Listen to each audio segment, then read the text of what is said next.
The Bengals 3-day mandatory minicamp opened Tuesday and runs through Thursday. Joe Burrow this week was kind of the big news as he commented on his, quote, football mortality, Skinny. What was your takeaway from the media session with him? Just that he's going to be taking it easy the rest of the summer? Yeah, I thought it was really good. I thought he opened up in places he doesn't open up, like that quote you just mentioned. I thought that was pretty revealing that here's a guy who I did think he was invincible, like, always outworked people, and he'd worked through the pain, and he worked through the injuries, and he'd worked through whatever things he needed to do to get himself in a chance to play. And I think that's what he just thought is, I can grit my teeth and get through any of this. And now, well, maybe not so much. And again, I want to caution people. This is a serious wrist injury that this dude suffered. We are not going to know in training, in mini camp practices. He doesn't look like he's throwing it right.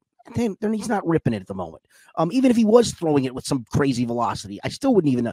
You're not going to know until sometime in training camp, and you're either going to know good or bad, I think, at that point. And even then, you're not going to know because he's going to have to eventually fall on that wrist when he gets hit. How does the wrist react to that kind of a stress on it? We just aren't going to know. And I think this has sobered him up a little bit. You remember back when he came back on May 7th, Rick, and I think we all wrote about it. And I know we talked about it on the podcast, him talking about, I need to listen to my body more. When it's, aching here or aching there, I got to just sit out. And he even mentioned, he learned a lesson from trying to fight through the calf injury last year. And I also think there was a part of me, I said, we kind of all talked amongst each other after the press conference about, what did you think? I said, he came off as feeling like he's a little sad about this because I think it is a little bit of fear of the unknown for him. And even though he's come back from injuries and you don't know fully how you're going to come back, plenty of dudes have come back from ACL, right? He came back from an appendicitis and it wasn't good. I mean, it burst on him. It wasn't good at one point, but people come back from that. And he certainly came back from that. Came back from the throat injury. He's come back from, he even really came back from the calf strain even last year. So he's come back from all of those. But this, I think, is really an unknown territory for him. And I think he's a little nervous about it. And I get it.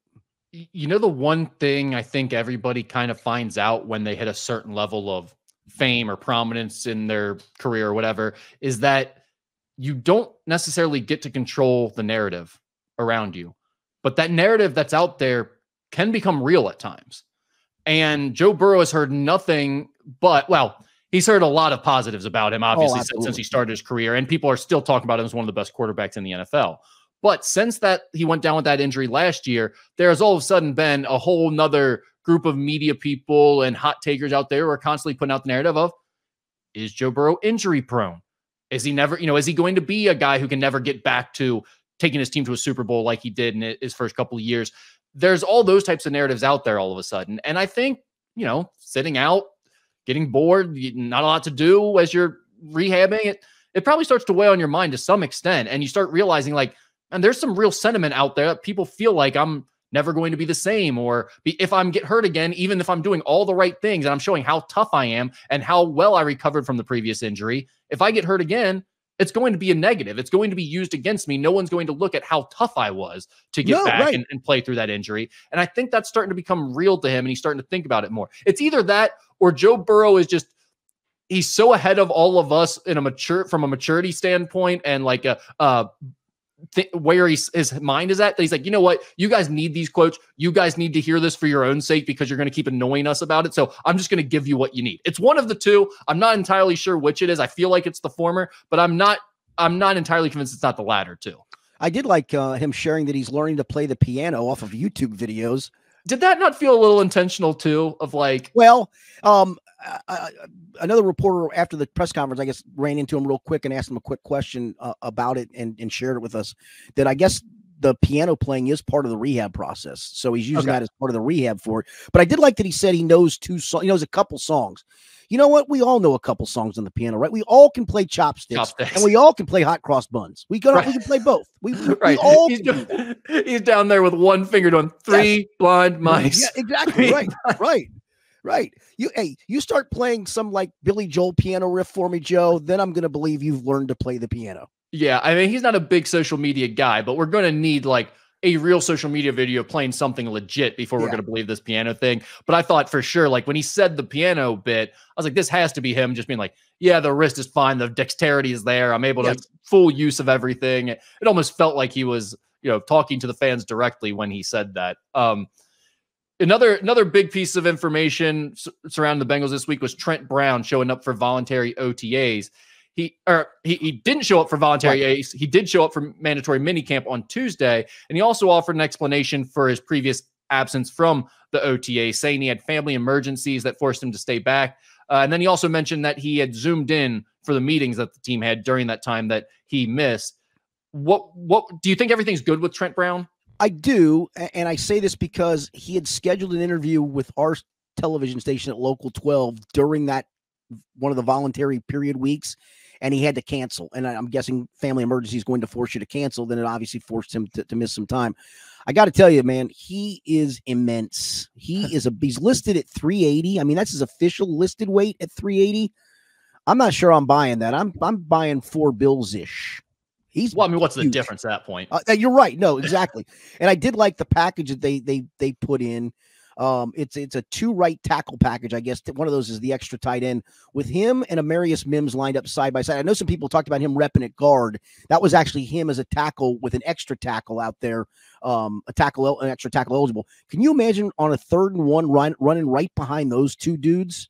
I like the idea of it. I always think with football, how does something like that not work? Right. But then you rarely see teams actually go to something like that or use it effectively. So it's like, well, maybe there's a reason they don't. But sometimes at the goal line, you see them bring in like a defensive tackle as a fullback. And that does prove effective. Right. So I would love to see it. It would certainly be interesting for sure. I did. Zach Taylor was kind of asked about that in a way today. Today wrapped up the minicamp. We're doing this on a Thursday, and I'm doing it after the minicamp wrap up. And he did say, he said, I now look at guys who I used to think were big who don't look as big. He said, I have a whole new respect for just what those guys are size wise. And they are just immense human beings. Has anyone else or anything else stood out to you from minicamp? Yeah. The only thing was, and I asked Zach today about Dax Hill's progress. I know they hate when we do this, and so we have to couch it. We're not supposed to say, here's who the first team offensive line was, or here's who the first team whatever was. So I always couch it with, here are the guys that lined up first on defense when they went to the 7-on-7 sessions. And it was Dax Hill at outside cornerback instead of DJ Turner. And I do think that's a training camp battle that is on. But I would say, based on him running with the ones, if you will, that Dax starts training camp as a starting outside corner.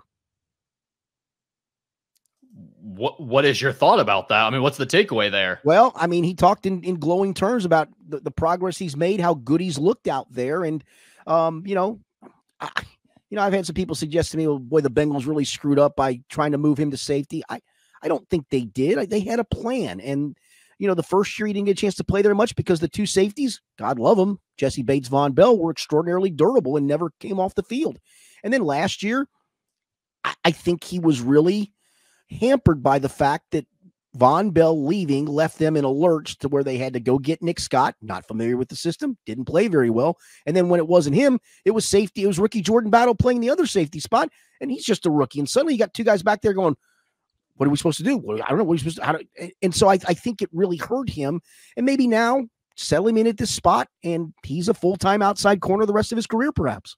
Well, it's interesting you bring him up because one of the other things I had listed here was a story from Bleacher Report where the writer had the title of the piece was 7 disappointing NFL players who need to prove themselves at 2024 training camp.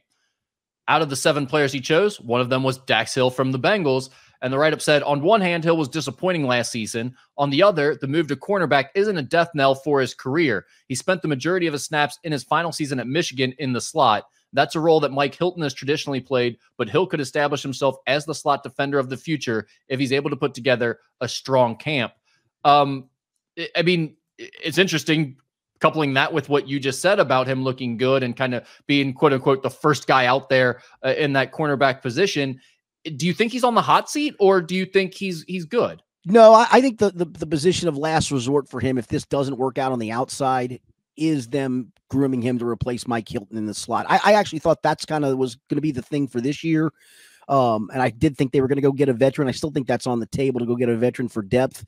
I really thought it was going to be DJ Turner and Cam Taylor-Britt on the outside, and then Mike Hilton is the slot guy with Dax rolling in there to give Mike Hilton some breathers. But the fact that they've moved him literally solely to outside corner and he's running with the ones That seems to be what their future plan is for him. And so if it doesn't fully work out on the outside, I do think the position of last resort, because next year will be the final year of his rookie contract, 2025, would be to see what he looks like as a slot corner. And, I hope it doesn't take them to come to that. I hope it works out for him on the outside. And I think it can. I mean, he's long, he's athletic.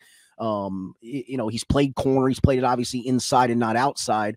But this has been in the works, I think, really since the season ended. I remember Lou Anarumo back at the combine said, we're going to have him do one thing and learn one thing and see if he can master that. And I think for them, it was the possibility of grooming slot corner, but then they decided, nope, let's see what we got at outside corner. And I don't know if this is an indictment on DJ Turner or it says more about Dax quickly taking the role of maybe being the starter there. I've got another thing I want to bring up. I need to bring up video here, though. Sure. Give me a second here. This is from our buddy Paul Dehner's podcast, along with Jay Morrison. Paul had an interesting take on but here's Miles Murphy. I am so in on Miles Murphy. Yeah, I think he is going to become a dude. I think he's going to have more sacks this year than Sam Hubbard had at any year of his career. I am so in on Miles. I like the statistical. Sorry, we're skipping around here. Yeah. I think he is going to become a dude. I think he's going to have more sacks this year than Sam Hubbard had at any year of his career. I think that Miles Murphy is going to have at least 9 sacks this year. There's my hot take. Here's my June 10 hot take. Miles Murphy will have 9. I should just say double digit to make it sound cooler. I think Miles Murphy has double digit sacks this year. Wow. I think he's going to have a huge year. I think they're going to find snaps for him in as many passing situations as possible. I think Trey and Sam will probably get banged up at some point because guys do. Yep. And you'll see even more reps for Miles Murphy. I think he'll earn it. I am in. Maybe I'm off. I just feel like we saw it start to happen for him last year, and he's got every physical trait, and they are dedicated to finding snaps for him. And I think there will probably be some injury because it always is the case. And so I'm in on Murphy. So I'm running with Murphy. I'm booting Higgins, and I am going to pass on Yoshi. Okay, so that was one of the run, pass, or boot questions. Yeah. Go and check out the podcast. It was actually a really good question. It was basically about those 3 guys, Higgins, Yoshavash, and Murphy. Out of the 3 of them, which has the best chance to double or triple a specific stat for each of them? So it's a good question. Go back and they had a long answer to it. But that little piece there with Paul Dehner waxing poetic on what he expects out of Miles Murphy this upcoming season. I've heard some positive things about Miles Murphy. This was by far the highest form of praise I've heard for him. Where do you come out on what Paul Dehner just said? Yeah, I like Miles Murphy a lot. I thought he got much better as last year went on. They started trusting him with more and more snaps. And Lou Anarumo has talked of these terms of both because we had a lot of questions as the year went on about, why is Miles not playing more? And some of it is you got Trey Hendrickson and Sam Hubbard out there. But, you didn't draft this guy in the first round to force him to sit. And he's always used the analogy of he doesn't like playing rookie corners because they're going to make mistakes. And he said rookie pass rushers are kind of the same way. They aren't right where they need to be as rookies. And that's why, you just don't see guys take the league by storm a lot of times. And so I don't think he was completely comfortable in playing him a ton of snaps until the season got along. And I do think Miles came along very nicely. He finished with 3.5 sacks, which I believe was actually 4th on this team and not a ton of playing time. I do think the thing to watch in camp for me, and I said this last year and it didn't come to fruition, I do think it does this year. I do think there'll be more of a rotation for starters. I think you'll see him take some snaps off of Sam Hubbard and Trey Hendrickson on some early downs. And I think that's part of the plan here is to get a full rotation across the board and to keep defensive linemen more fresh. And, BJ Hill's played way more snaps than they've wanted to play. Well, they can take that off of him now with Chris Jenkins being around and McKinley Jackson being around. But I am so interested to see a pass rushing group that would have Trey Hendrickson on one end, Miles Murphy on the other, Sam Hubbard inside, and Sheldon Rankins inside, and maybe even float some Joseph Osai inside as well. I'd love to see what that looks like. And I don't know if I'm ready to go complete double-digit sacks for Miles Murphy, but the take of having more than Sam Hubbard, I can buy that. I can truly buy that. More than Sam Hubbard in any year of his career, I believe he said, right? Yeah, I can buy that. I think I can buy that. What is the high for Sam? Do we know? Is it? I think 8.5. I think. 8. Okay, that's what I was thinking. Off the top of my head. Yeah. So not that I feel too strongly either way. It was just interesting to me. I don't get to see a whole lot of Myles Murphy aside from what we saw on Sundays on the field last year. And I like to be optimistic and excited about what he can bring, but I certainly didn't feel as strongly about it as Paul just was there in that clip that you heard. So I know it was interesting to hear that from Paul, I guess is what I'm saying. And it definitely stood out to me. So I was curious to see where you stood on that, but it seems like you're pretty in line with Paul here. Yeah, no, I again, the progress he made last year was the thing that was positive to me. And I know 3.5 sacks doesn't sound like a lot, but again, he didn't have a ton of snaps, and I thought he popped a few times as the year progressed, and I just think more opportunity for him is going to lead to more production for him. And I think that whole thing on the defensive line is a real thing of. He doesn't want to play BJ Hill as much as he has, but guess what? He had to do. He had to play BJ Hill because Zach Carter wasn't the answer. And so now you've almost, with Murphy taking snaps off of both, you've almost got a full rotation inside and really at the end spot as well, and kind of a 3-man rotation. I think that's an extreme positive. It's what the Eagles have tried to do, right? They've tried to almost have 2 foot. The one time where they have 6 legitimate dudes on defense and drafted 2 more. You're like, what do they do? Well, they've got 2 full rotational pieces in a spot where I think of all spots in the league that wear down over the course of a game, it probably is defensive linemen. And now you got a chance to give those guys a breather. Skinny is 2 guys who do a weekly podcast and have to fill content throughout the summer. You hit this time of year where it really slows down for all sports, and it becomes what I call summer superlative time, or maybe it's rankings time, or it's Mount Rushmore time. But that's when you come out with all these kind of lists of these are the most underappreciated players in the NFL, which is the title for the next piece that I want to bring up from NFL.com's Gennaro Felice. He wrote a piece titled "NFL's Most Underappreciated Players," and his pick for the Bengals was second-year running back Chase Brown. Here's what he had to say about Brown. Over the final 6 weeks of last season, Brown showcased his ability as a rusher receiver, piling up 173 yards on the ground and 149 through the air, including a 54-yard catch-and-run touchdown. He displayed nice burst and tackle-breaking ability, bringing some much-needed juice to the Bengals' backfield. In March, Cincinnati traded Mixon to Houston and signed veteran back Zach Moss. While Moss could start the 2024 campaign as Cincy's early down goal line hammer, I expect Brown to continue making his mark as a versatile playmaker, and don't be surprised if he increasingly takes over the timeshare. Your thoughts on Chase Brown as the Bengals' most underappreciated player? Yeah, I'd have to take a deeper dive, but that's probably fair. I do think he's got a chance to take the biggest step forward of maybe anybody, and that includes the guy we just talked about, Myles Murphy, because even today, Zach was asked about Chase, and one of the things he was asked to do between the end of last season and maybe as they get into camp is improve as a pass catcher. And Zach actually smiled when he was giving this answer of, you could just see he took that one little thing we said and how much he worked on that and how much better he is at that. Well, if you do that, you know what you earn? You earn the more and more trust of your coaches, that they asked you to do something. And Joe Burrow, they asked you to do something. You went and did it. You've flashed when you've gotten the opportunity. I do think last year was a little wonky for him because right about the time they were ready to use him a little bit more, he got hurt and missed a handful of weeks, and then it took him a little more time to get up to speed and all of those things. But yeah, I think my one fear for Chase Brown is, he didn't practice yesterday. I think he was on the field, but he came in late because he was rehabbing. They don't have to tell us what the injury situation is right now. It's not league mandated, so I don't know what it is. I just fear that body type at that position. I hope he's not that guy. And maybe they have ways to use him to not even take that normal tackle to tackle pounding, that you really do try to get him in space, create some things. Now, he's going to have to be a running back at times, right? He's going to have to run in between the tackles. He's going to have to be a pass blocker. He's going to have to, take part in some of that physicality. But man, him in space, I think he's got a chance to just be dynamic, and he showed that at times last year.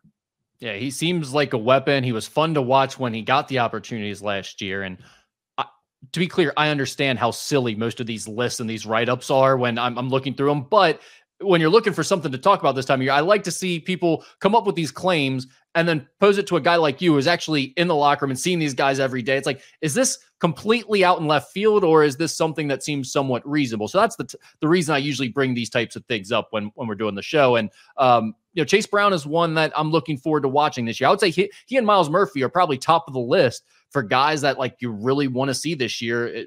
feels like their careers could go either way based off what happens in the coming season. Yeah, and Andre Yoshivas a little bit too. I mean, I've heard nothing but praise from him. He made a heck of a catch on Wednesday's practice along the sidelines. It was just a ridiculous snag. And when Joe Burrow names you by name in a press conference like he did, you go back to what you talked about. If you earn his trust, you're in the inner circle. See Hudson, Tanner. I mean, that dude was a nobody until he started making plays for Joe Burrow. And I trust you. Guess who stopped earning that trust and got out of the lineup was Irv Smith, right? I mean, Trenton Irwin is here only. You know why Trenton Irwin's here? I think he's a plucky little guy. He earned Joe Burrow's trust. Yeah, Joe Burrow believes in him. Yeah, correct. And if he starts believing in Andre Yoshivas like that, that might be one of the unsung guys going into this next season. It feels almost like a Julian Edelman situation with the Patriots, where it's like you look at him and who knows what he's actually going to be. But if Joe Burrow likes him and he actually does have some measurables and some physical tools to work with, you could end up with something special there long term. You never know.